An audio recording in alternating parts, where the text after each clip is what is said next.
अध्याय 9। भला होता कि मेरा सिर जल ही जल और मेरी आंखें आंसुओं का सोता होती, कि मैं रात दिन अपने मारे हुए लोगों के लिए रोता रहता।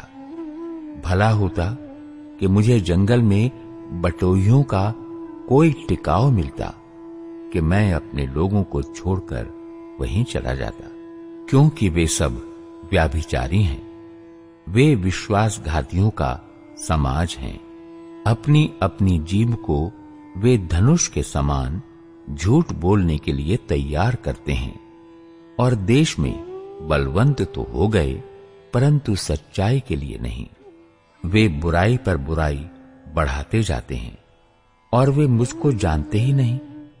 यहोवा की यही वाणी है।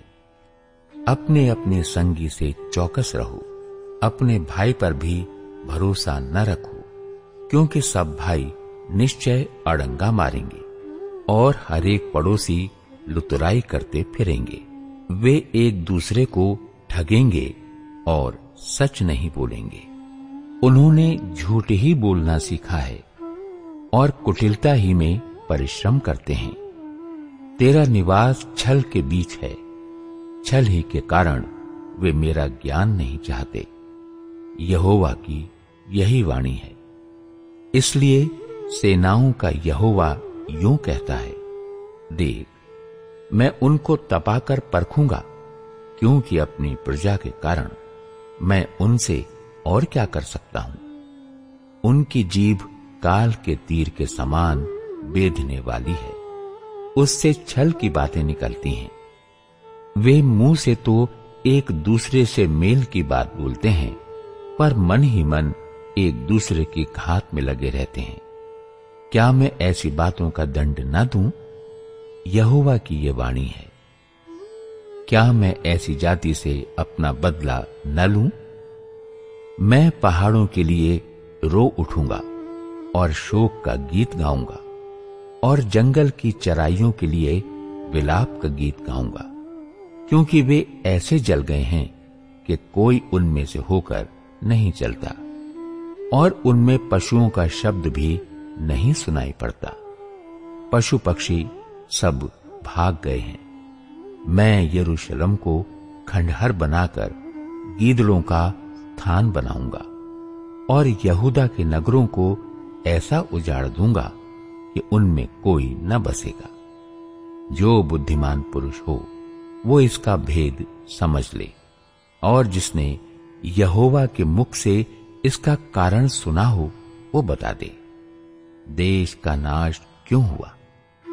क्यों वो जंगल के समान ऐसा जल गया कि उसमें से होकर कोई नहीं चलता? और यहोवा ने कहा, क्योंकि उन्होंने मेरी व्यवस्था को जो मैंने उनके आगे रखी थी छोड़ दिया, और न मेरी बात मानी और न उसके अनुसार चले हैं। वरन वे अपने हठ पर बाल नामक देवताओं के पीछे चले, जैसा उनके पुरखाओं ने उनको सिखलाया। इस कारण सेनाओं का यहोवा, इज़राइल का परमेश्वर यूं कहता है, सुन, मैं अपनी इस प्रजा को कड़वी वस्तु खिलाऊंगा और विष पिलाऊंगा। मैं उन लोगों को ऐसी जातियों में तितर बितर करूंगा जिन्हें न तो वे न उनके पुरखा जानते थे, और जब तक उनका अंत न हो जाए तब तक मेरी ओर से तलवार उनके पीछे पड़ी रहेगी। यरूशलेम के लिए विलाप। सेनाओं का यहोवा यूं कहता है, सोचो और विलाप करने वालियों को बुलाओ, बुद्धिमान स्त्रियों को बुलवा भेजो। वे फुर्ती करके हम लोगों के लिए शोक का गीत गाएं, कि हमारी आंखों से आंसू बह चलें और हमारी पलकें जल बहाएं। सिय्योन से शोक का ये गीत सुनाई पड़ता है। हम कैसे नष्ट हो गए, हम क्यों लज्जा में पड़ गए हैं, क्योंकि हमको अपना देश छोड़ना पड़ा और हमारे घर गिरा दिए गए हैं। इसलिए हे स्त्रियों, यहोवा का ये वचन सुनो और उसकी ये आज्ञा मानो। तुम अपनी अपनी बेटियों को शोक का गीत और अपनी अपनी पड़ोसिनों को विलाप का गीत सिखाओ, क्योंकि मृत्यु हमारी खिड़कियों से होकर हमारे महलों में घुस आई है कि हमारी सड़कों में बच्चों को और चौकों में जवानों को मिटा दे।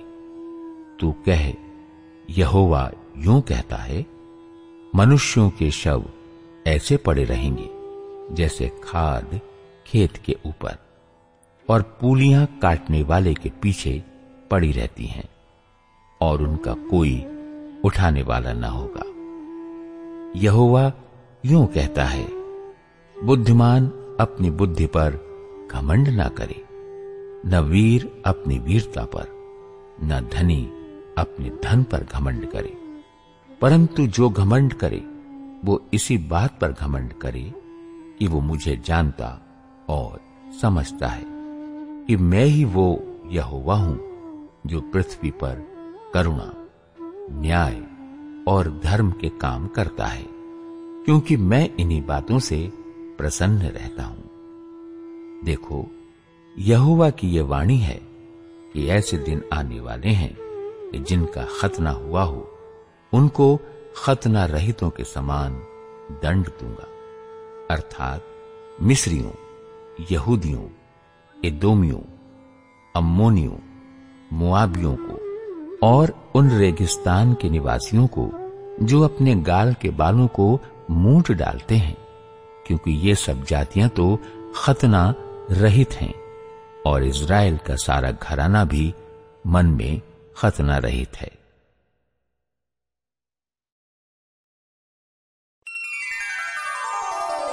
मूर्ति पूजा और सच्ची आराधना। अध्याय 10। यहोवा यूं कहता है, हे इज़राइल के घराने, जो वचन यहोवा तुमसे कहता है उसे सुनो। अन्य जातियों की चाल मत सीखो, न उनके समान आकाश के चिन्हों से विस्मित हो, इसलिए कि अन्य जाति लोग उनसे विस्मित होते हैं, क्योंकि देशों के लोगों की रीतियां तो निकम्मी हैं। मूरत तो वन में से किसी का काटा हुआ काठ है, जिसे कारीगर ने बसूले से बनाया है। लोग उसको सोने चांदी से सजाते और हथौड़े से कील ठोंक ठोंक कर दृढ़ करते हैं कि वो हिल डुल ना सके। वे ककड़ी के खेत में खड़े पुतले के समान हैं, पर वे बोल नहीं सकती। उन्हें उठाए फिरना पड़ता है, क्योंकि वे चल नहीं सकती। उनसे मत डरो, क्योंकि न तो वे कुछ बुरा कर सकती हैं और न कुछ भला। हे यहोवा, तेरे समान कोई नहीं है। तू महान है और तेरा नाम पराक्रम में बड़ा है। हे सब जातियों के राजा, तुझसे कौन न डरेगा, क्योंकि ये तेरे योग्य है। अन्य जातियों के सारे बुद्धिमानों में और उनके सारे राज्यों में तेरे समान कोई नहीं है, परंतु वे पशु सरीखे निरे मूर्ख हैं। मूर्तियों से क्या शिक्षा, वे तो काठ ही हैं। पत्थर बनाई हुई चांदी तरशीश से लाई जाती है और उफाज से सोना। वे कारीगर और सुनार के हाथों की कारीगरी हैं। उनके पहरावे नीले और बैंगनी रंग के वस्त्र हैं। उनमें जो कुछ है वो निपुण कारीगरों की कारीगरी ही है। परंतु यहोवा वास्तव में परमेश्वर है, जीवित परमेश्वर और सदा का राजा वही है। उसके प्रकोप से पृथ्वी कांपती है और जाति जाति के लोग उसके क्रोध को सह नहीं सकते। तुम उनसे ये कहना, ये देवता जिन्होंने आकाश और पृथ्वी को नहीं बनाया, वे पृथ्वी के ऊपर से और आकाश के नीचे से नष्ट हो जाएंगे। स्तुति का गीत। उसी ने पृथ्वी को अपनी सामर्थ्य से बनाया, उसी ने जगत को अपनी बुद्धि से स्थिर किया और आकाश को अपनी प्रवीणता से तान दिया है। जब वो बोलता है तब आकाश में जल का बड़ा शब्द होता है और पृथ्वी की छोर से वो कोहरे को उठाता है। वो वर्षा के लिए बिजली चमकाता और अपने भंडार में से पवन चलाता है। सब मनुष्य पशु सरीखे ज्ञान रहित हैं। अपनी खोदी हुई मूरतों के कारण सब सुनारों की आशा टूटती है, क्योंकि उनकी ढाली हुई मूरतें झूठी हैं और उनमें सांस ही नहीं है। वे व्यर्थ और ठट्ठे ही के योग्य हैं। जब उनके दंड का समय आएगा तब वे नष्ट हो जाएंगे। परंतु याकूब का निज भाग उनके समान नहीं है, क्योंकि वो तो सबका सृजनहार है और इज़राइल उसके निज भाग का गोत्र है। सेनाओं का यहोवा उसका नाम है। आने वाली दास्ता।